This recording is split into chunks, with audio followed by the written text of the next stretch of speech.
Good Friday, right?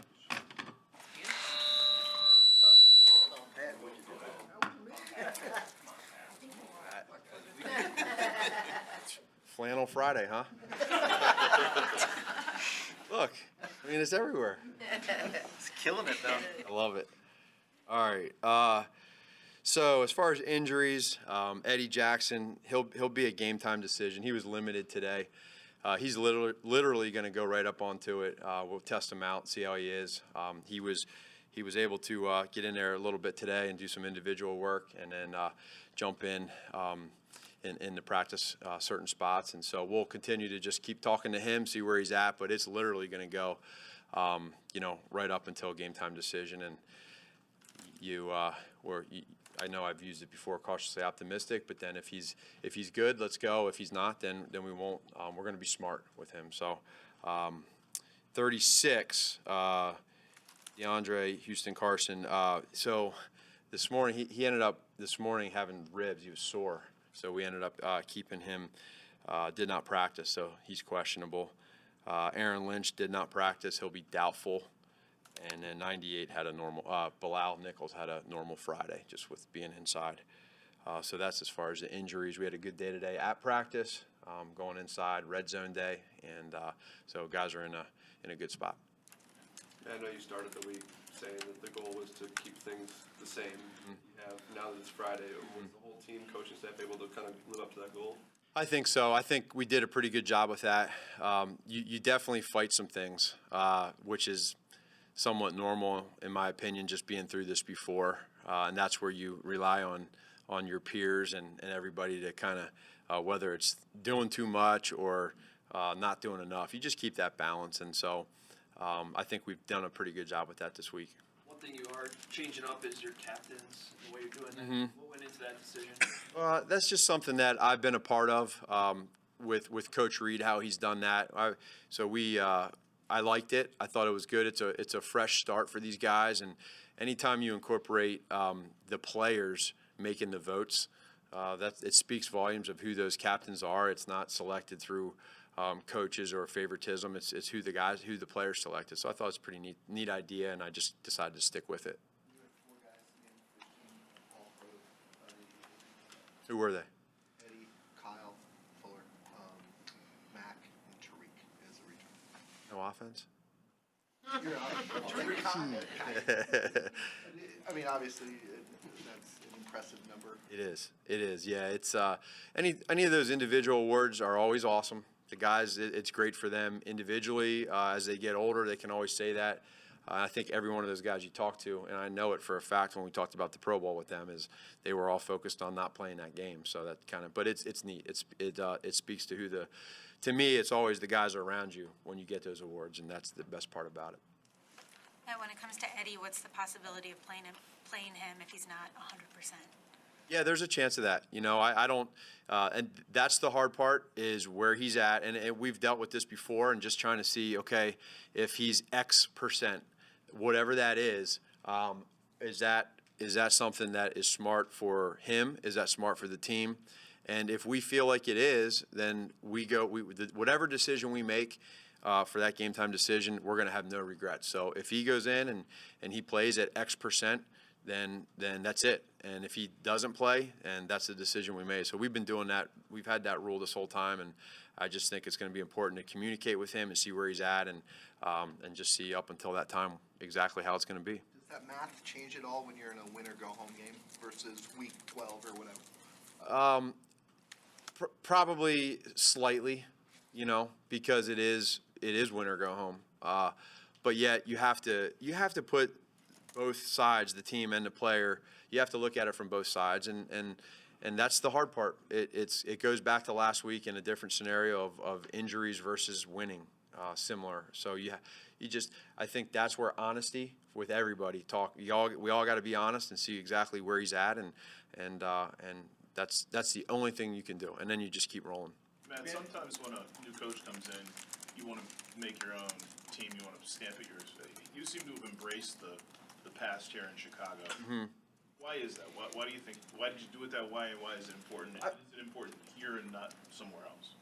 Well, the last question is, I think, no, anybody you talk to, wherever you're at, there's always, history and tradition to most teams and most sports. But when you're talking about a founding franchise in this great city, it's just too easy. And for me, I've been raised in whether it was in high school, whether it was in college, or now, I just believe in that too much. And it just ironically happened to be here, and there's just too much great history, and the city's just too full of good people that are passionate, driven, loyal, competitive, and it's just why would you not? To me, it doesn't make sense. It's all of us together, and that's the best part about it.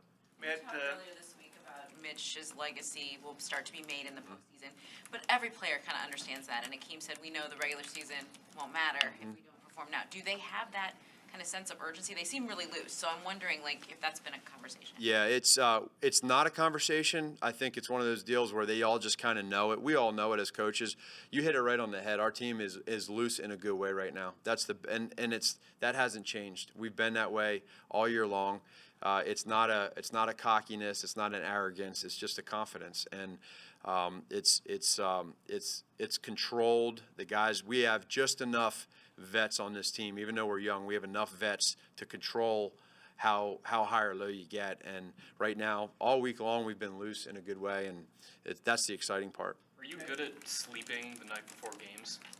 I am, yeah. Sometimes it's more for me, throughout the week where can be a little choppy. But yeah, I fall asleep Saturday nights are awesome. I love it. No one knocks on my door, and I just go to bed and sleep, and then I wake up and go.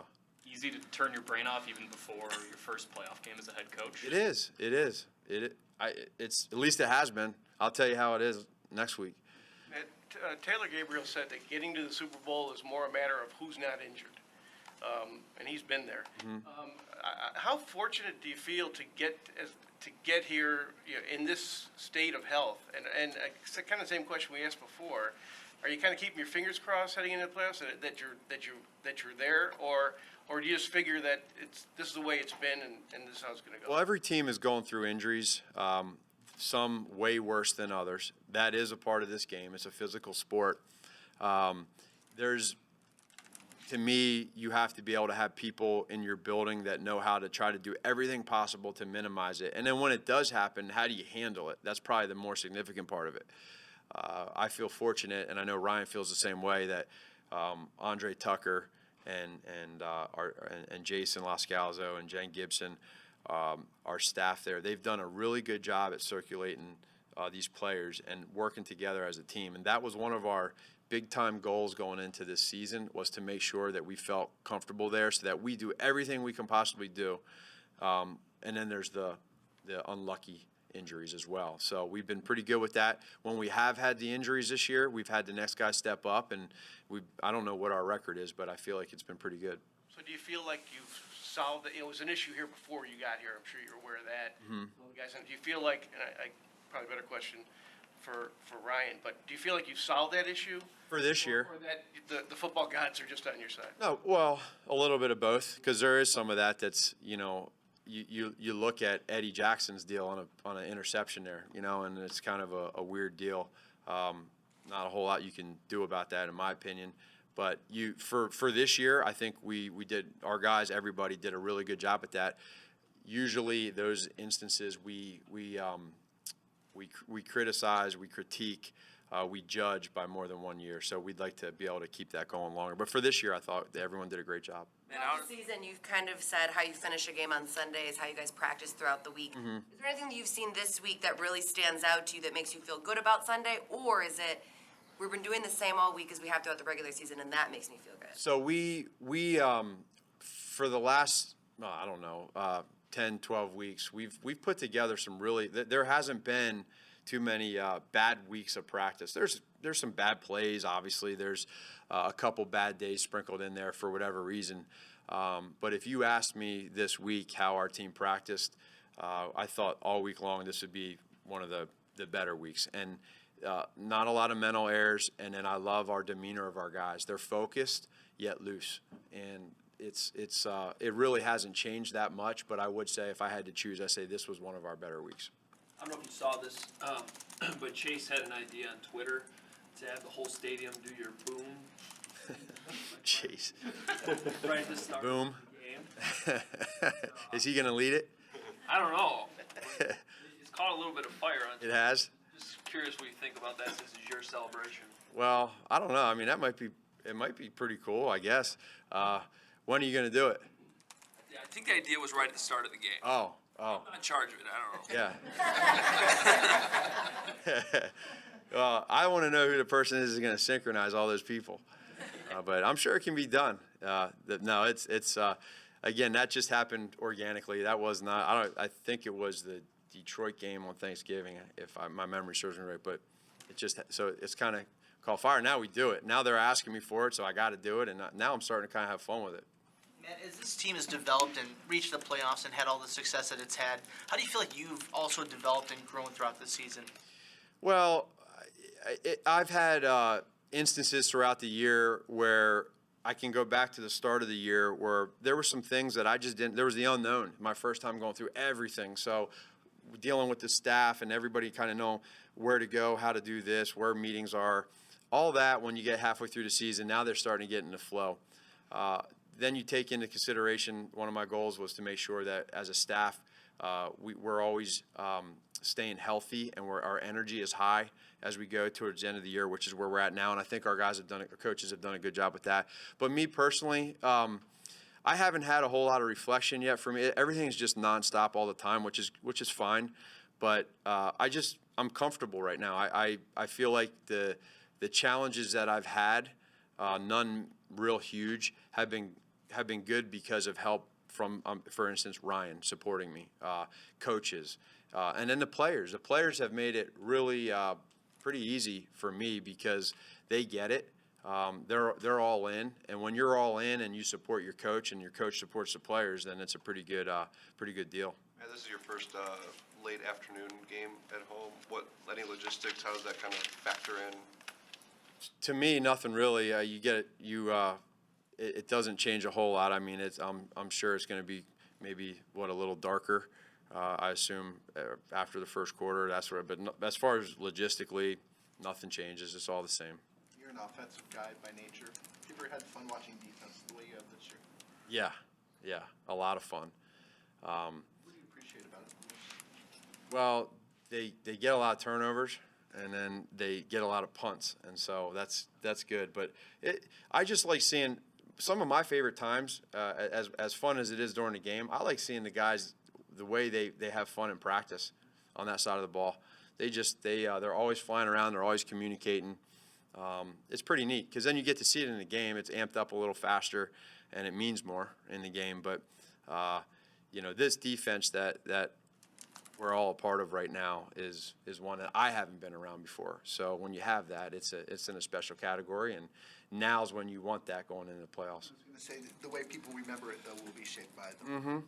Yeah, everything we do, that's what it comes down to. Oh yeah, I remember that great season, remember all those great plays and great games. But so we want to be able to do everything we can to win these games, and but that's ultimately what everybody's judged on.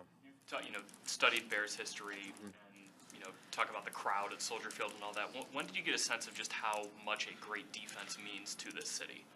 I always knew that. Growing up as a kid, you just know about the tradition of the defense here, and I could go on and on with that. And so you feel that, you know it, and so now for us to have that again, it means too much to the city. Everybody relates with the defense.